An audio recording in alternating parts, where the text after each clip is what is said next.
Hello friends. Imagine, if you will, that this exercise ball here is the moon, and that sun up there, which is at the moment just hit a cloud. Cloud is, for me anyway. But that sun you can see illuminating my marble here.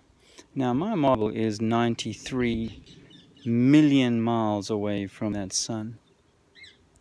The moon is 93.00000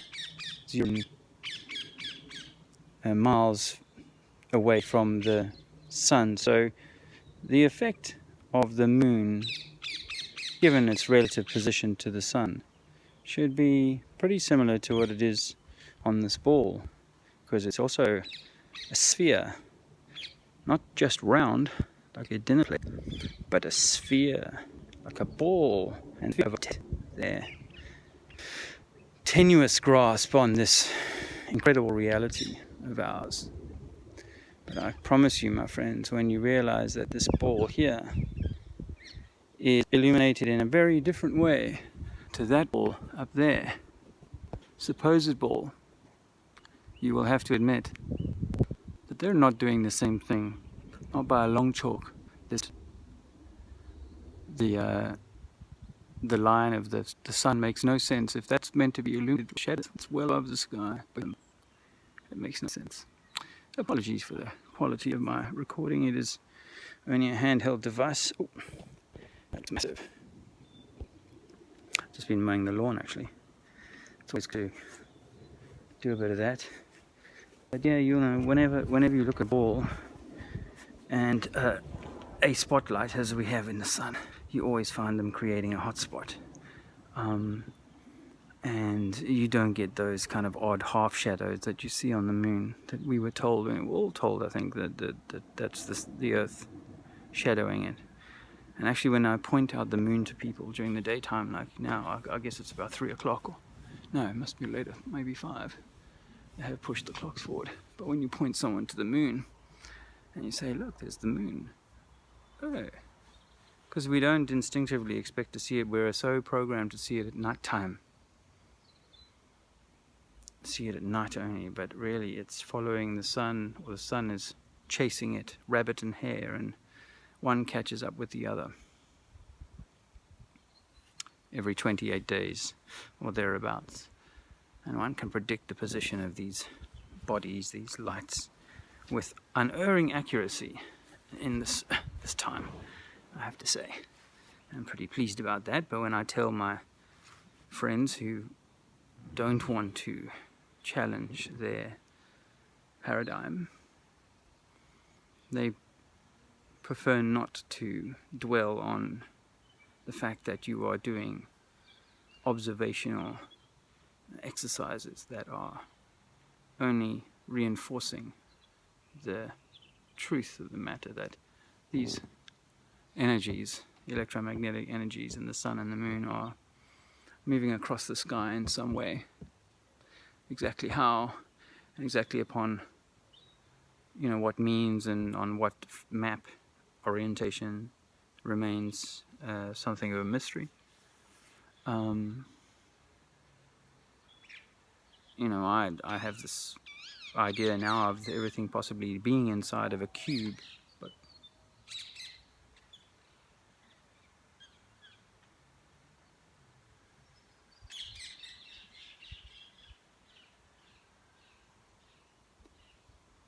I heard a rather strange sound. Sorry. Yeah, but that this ether that we're in is like a cube, and a cuboid, and you know, that everything works in sort of a grid pattern. But not fixated on that.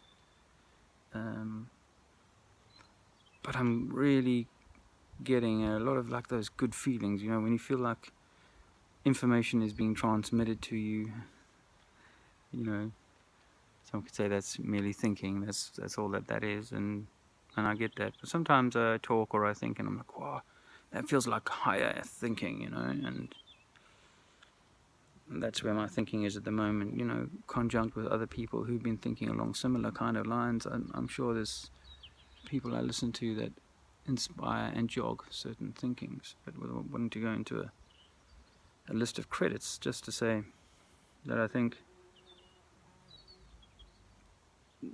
the construct was designed for you, and I might be an NPC in somebody else's story, but I'm absolutely real in my own. You encounter people all day long if you go out and about, a brief contact with somebody, you add to the traffic that becomes an NPC in somebody else's game. It doesn't have to be the case that there's NPCs and non over the board game, because everybody is real and everybody is programmed to play a part. And sometimes it's a little bit part.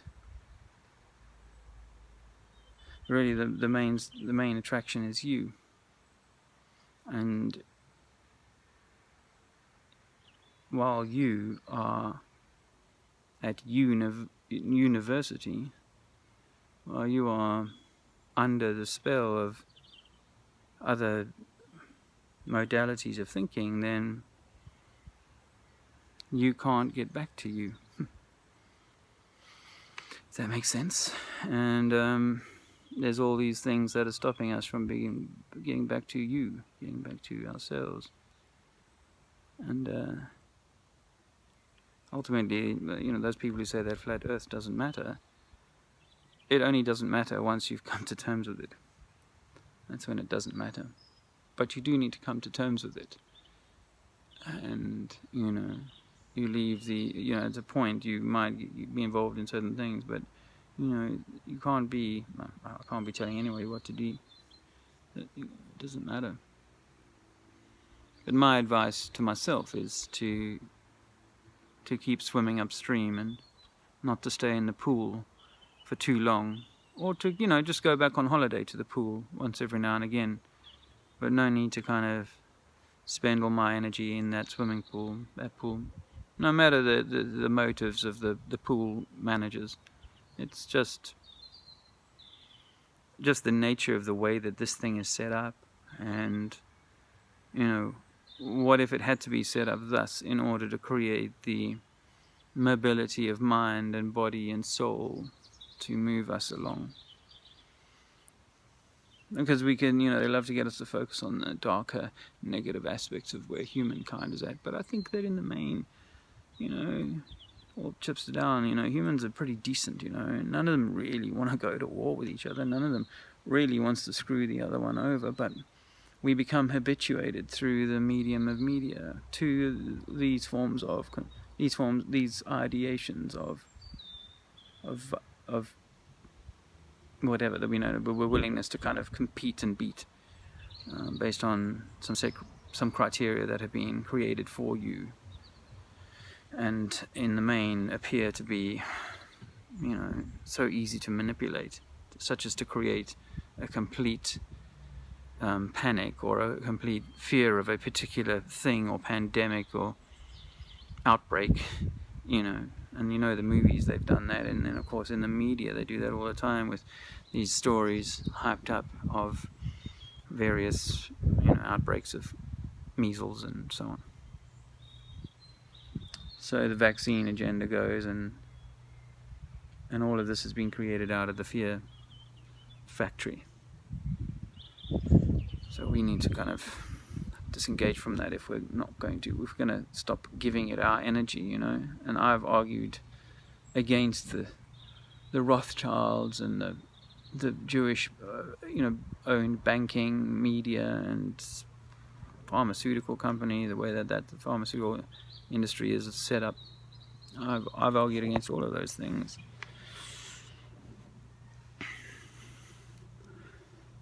But those things are going to remain until the system is reset. I think it's about whether you can take your soul to the next level, or your experience to the next level, while you're here, while that opportunity presents itself. It's easier to say some days. That's what this thing is about. Is puts you under so much pressure. You never get the chance to kind of fully express yourself in a happy way, or that's bred out of you by the time you've had 20 years of indoctrination and university molding.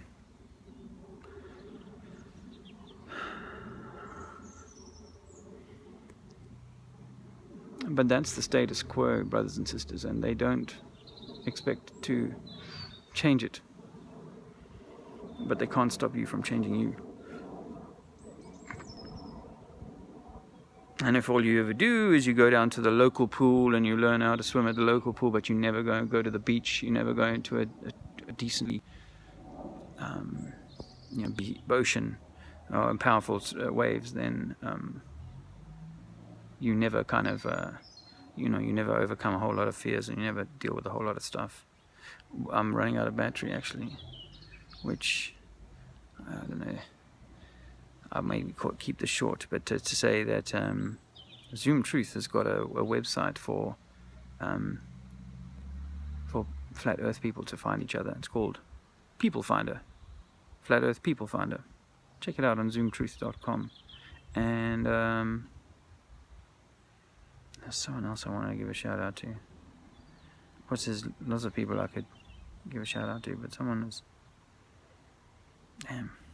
I just want to say, people, friends, most of whom I've never met, perhaps may not meet in this life, I am extremely grateful for the kindness and support that people have offered me, through their comments on YouTube. And it's extremely rewarding, and it does give an impetus to continue to add value, particularly if you can affect people's lives in a positive way. I stress that it's important that we don't give up too much of our precious time to chasing rabbit holes, but we try and spend more time on ourselves. My battery's firing down. So I hope you have a super day, super weekend, or whatever it is you're up to when you hear this. And again, thanks for the comments. Stay well.